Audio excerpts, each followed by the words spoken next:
Hi viewers, welcome to our channel. ప్రస్తుతం మనతో పాటు టీడీపీ స్పోక్స్ పర్సన్ సూర్యదేవ లత గారు ఉన్నారు. వారితో ఒకసారి మాట్లాడదాం. మేడం నమస్కారం. మేడం నమస్తే. మేడం జగన్మోహన్ రెడ్డి గారు జూన్ 9న ఉదయం 9:30 గంటలకు ప్రమాణ స్వీకారం చేయబోతున్నారు వైజాగ్లో అని చెప్పేసి వైవి సుబ్బారెడ్డి గారు ఒక ముహూర్తం అయితే ఫిక్స్ చేసేస్తారు. మేడం అంటే వీళ్ళు గెలుపు పట్ల అయితే డెఫినెట్గా ఒక ధీమాతోటి అయితే ఉన్నట్టు తెలుస్తుంది. మరి దీన్ని ఏ విధంగా చూడొచ్చు అంటారు మేడం? ఆయన ముహూర్తం పెట్టేస్తారు, ఇంకా కౌంటింగ్ కూడా అవ్వలేదు, ఫలితాలు కూడా తేలలేదు. మీ ఒపీనియన్ వీటిపైన? అంటే రోజు రోజుకి వాళ్ళ కేడర్‌లో నిరుత్సాహం అనేది వచ్చేసింది. హ్మ్. జగన్మోహన్ రెడ్డి లాంటి వ్యక్తి కూడా అంటే పార్టీ అధ్యక్షుడు.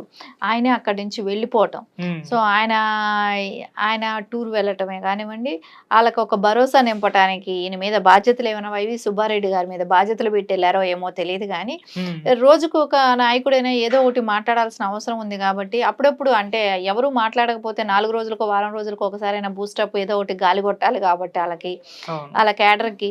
సో, ఒక నిరుత్సాహంలో ఉన్నారు గాబట్టి, సో, వాళ్ళకేదో ఒక రకంగా మనం వాళ్ళకొక బూస్టప్ లాంటిది చెప్పాలనే దానికోసం చెప్తున్నట్టే ఉంది గానీ, హ్మ్. వీళ్ళు ప్రతిదానికి చీటికి మాటికి స్వరూపానంద సరస్వతి గారి దగ్గరకైతే ఎళ్తారు. అక్కడెళ్లి ఓకే. ఆయనే ముహూర్తం పెడతారు వీళ్ళకి. ఈయన ఈ పాటికే అక్కడికెళ్ళుండాలి. కానీ ఆయనకి వీళ్ళకి ఎందుకో చెడిందో ఏమో తెలియట్లేదు. హ్మ్. అక్కడికి వెళ్ళలేదు. సో, ఈయనంతట ఈయనే ఒక డేట్ ఫిక్స్ చేసేసి ఈయనే చెప్తున్నాడు. అది ఎలాగో 9వ తారీఖు అని చెప్పేసి అమిత్ షా గారు లాంటి వాళ్ళే నారా చంద్రబాబు నాయుడు గారు 9వ తారీఖున ప్రమాణ స్వీకారం చేస్తారు. మెజారిటీ కూడా చెప్పారు. హ్మ్. 145 హ్మ్, అసెంబ్లీలు, 23 స్థానాలు ఆహ్, పార్లమెంట్ స్థానాలని కూడా చెప్పటం జరిగింది. ఓకే. సో, ఇక్కడ మేము డబ్బా కొట్టుకోవట్లేదు ఇక్కడ. తెలుగుదేశం కేడర్ ఎవరు కూడా డబ్బాలు కొట్టుకోవట్లేదు. హ్మ్. తెలుగుదేశం కేడర్ మేము ఖచ్చితంగా గెలుస్తామనే నమ్మకం ఉంది. తేదీలు మా నాయకుడు ఇంకా ఫిక్స్ చేయలేదు. హ్మ్. కానీ ఇక్కడ ఏంటంటే జగన్మోహన్ రెడ్డికి తారీఖులు వాళ్ళు ఫిక్స్ చేస్తున్నారు. మాకేమిటంటే సెంట్రల్‌లో వాళ్ళు చెప్పటం జరిగింది. 9వ తారీఖు అనేది. మేము అదే చెప్తున్నాం గానీ, ఇంకా మా నాయకుడు డేట్ ఫిక్స్ చేసేసేయటమో ఇట్లాంటివి అయితే కూడా ఏం చెప్పలేదు.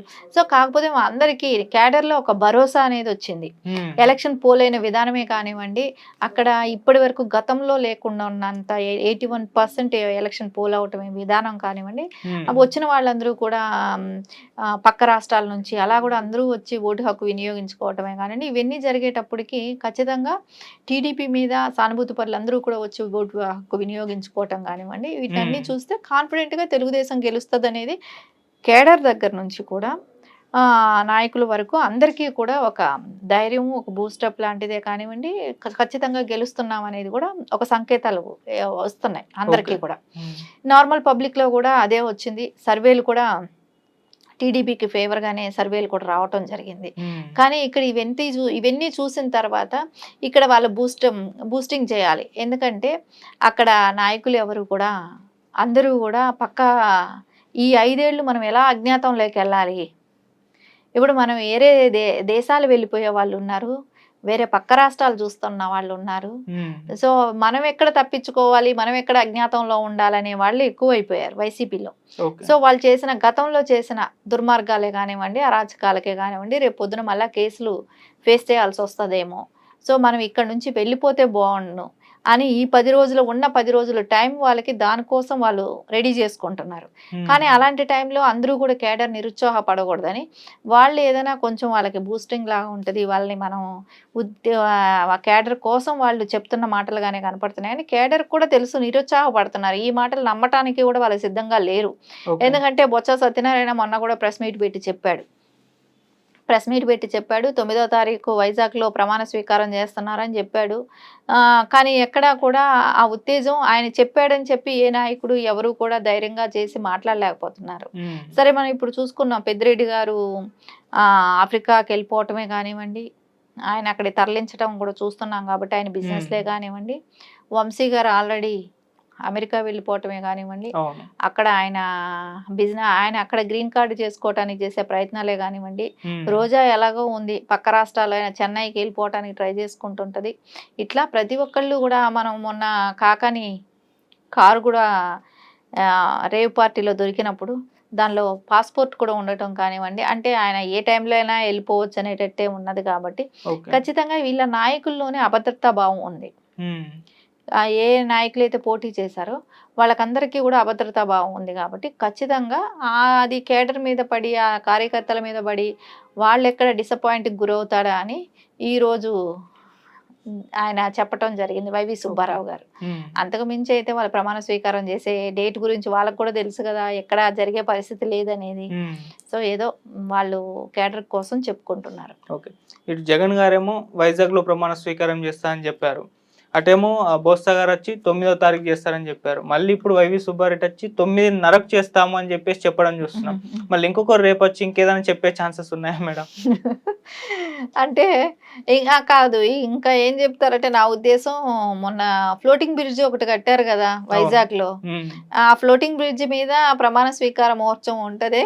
ఉమ్. సో మీకు అందరికీ కూడా, అంటే సముద్రం మధ్యలో చేస్తాం కాబట్టి అందరికీ కూడా ఫ్లోటింగ్ బ్రిడ్జ్ మీదే మనం ప్రమాణ స్వీకారం చేసుకుందాం అని కూడా చెప్పొచ్చు.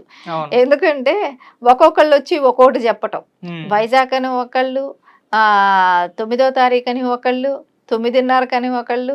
ఉమ్. సో రేపు పొద్దున అది పర్యాటక శాఖ మంత్రిగా ఉన్న రోజా వచ్చి మా అన్న జగన్మోహన్ రెడ్డి ఫ్లోటింగ్ బ్రిడ్జ్ మీద వచ్చి చేస్తారని కూడా చెప్పినా ఆశ్చర్యపోవాల్సింది పనిలేదు.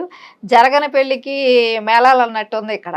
ఓకే. సరే ఏదేమైనా వాళ్ళ కేడర్ కోసం వాళ్ళు ఏదో బూస్టింగ్ కోసమో నిరుత్సాహపడకూడదనో, ఎందుకంటే వీళ్ళ నాయకులే సర్దుకుపోతున్న టైంలో వాళ్ళు ఎక్కడెక్కడికి వెళ్ళాలా అన్నట్టు వాళ్ళు ఉన్నప్పుడు, సో ఇవన్నీ కూడా వాళ్ళు భయపడుతున్నారు ఆల్రెడీ. సో రేపు పొద్దున అంటే వీళ్ళంటే నాయకులు వెళ్ళిపోతారు, పక్క రాష్ట్రాలకు వెళ్తున్నారు, పక్క దేశాలకి, వేరే దేశాలకు వెళ్తున్నారు, అవును. వాళ్ళ బిజినెస్లు వాళ్ళు చేసుకుంటున్నారు, ఉంది కాబట్టి. ఉమ్. కానీ కార్యకర్తల పరిస్థితులు ఏంటి? వాళ్ళతో చేయరాని పనులన్నీ చేయించారు, రేపొద్దున వాళ్ళు కేసుల్లో ఇరుక్కుంటారు. వాళ్ళ పరిస్థితిని అనేది ఇప్పటికైనా కేడర్కైనా తెలియాల్సిన అవసరం ఉంది. ఉమ్. ఎందుకంటే వాళ్ళ అవసరాల కోసం వాడుకున్నారు, అవసరం కోసం వాడుకున్న తర్వాత వాళ్ళ అవసరం తీరిపోయిన తర్వాత వాళ్ళ పక్క దేశాలకు వెళ్ళిపోతున్నారు, పక్క రాష్ట్రాలకు వెళ్ళిపోతున్నారు.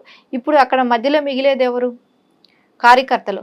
ఆ కార్యకర్తలని ఇన్ని రోజులు వాళ్ళ అవసరాల కోసం దుర్మార్గాలమైన పనులు చేయించడమే కానివ్వండి, వేరే వాళ్ళని కొట్టడమే కానివ్వండి, కొట్టించడం, ఇట్లాంటివన్నీ చేశారు కదా, వాళ్ళ మీద కార్యకర్తల మీదకి వస్తాయి కదా, వాళ్ళ నాయకులు ఏమో తప్పించుకెళ్తున్నారు కదా. సో ఇవన్నీ కూడా వాళ్ళు ఇప్పుడు అర్థం చేసుకోవాల్సిన అవసరం ఉంది. ఓకే. ఎటొచ్చి వాళ్ళు ముంచిపోయింది కార్యకర్తలని. ఉమ్. వాళ్ళని ఎవరైతే నమ్ముకున్నారో, జగన్మోహన్ రెడ్డిని నమ్ముకున్నారో, ఉమ్. వాళ్ళు ఈ రోజు అన్యాయం అయిపోయినట్టే అనిపిస్తుంది. అదేలాగా మనం చూసాం, వాలంటీర్ని రిజైన్ చేయండి చేయండి చేయండి అని చేయించాడు. ఉమ్. ఈ రోజు ఆ రిజైన్ చేసిన కార్యకర్తల పరిస్థితి ఏంటి? ఇలాంటివన్నీ ఎవరైతే జగన్మోహన్ రెడ్డిని నమ్ముకున్నారో వాళ్ళందరినీ కూడా నట్టేట ముంచేశాడు ఉమ్. అనేది ఇప్పుడు ఖచ్చితంగా వాళ్ళకందరికీ కూడా ఒక అవగాహన అనేది వస్తుంది. Thank you so much madam. Thank you.